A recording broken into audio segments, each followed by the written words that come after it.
শয়তানের ঢিবি এবং রাজা কর্ণের প্রাসাদ নামে পরিচিত। ঢিবি কর্ণসুবর্ণ, আচ্ছা আচ্ছা, এটা ঢিবি বলছে আর কি। একটি সমৃদ্ধশালী রাজনৈতিক, প্রশাসনিক, সামরিক ও ধর্মীয় নগরকেন্দ্র হিসাবে বিখ্যাত ছিল, যদিও ওর খ্যাতি স্বল্পস্থায়ী ছিল। খ্রিস্টীয় প্রশান্তের উত্থানের সাথে প্রাধান্য থানেশ্বরের রাজা হর্ষবর্ধনের রাজত্বকালে হিউয়েন-সাং এই স্থানটি পরিদর্শন করেছিলেন, যা তার জীবনী দ্য তাং-সিউ-জিতে উল্লেখ রয়েছে।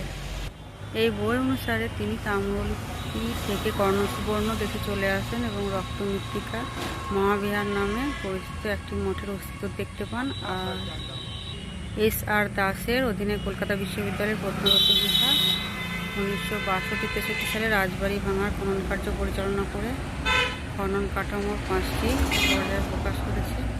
বিভিন্ন প্রত্নতাত্ত্বিক অবশেষে এই স্থানটি পোড়ামাটি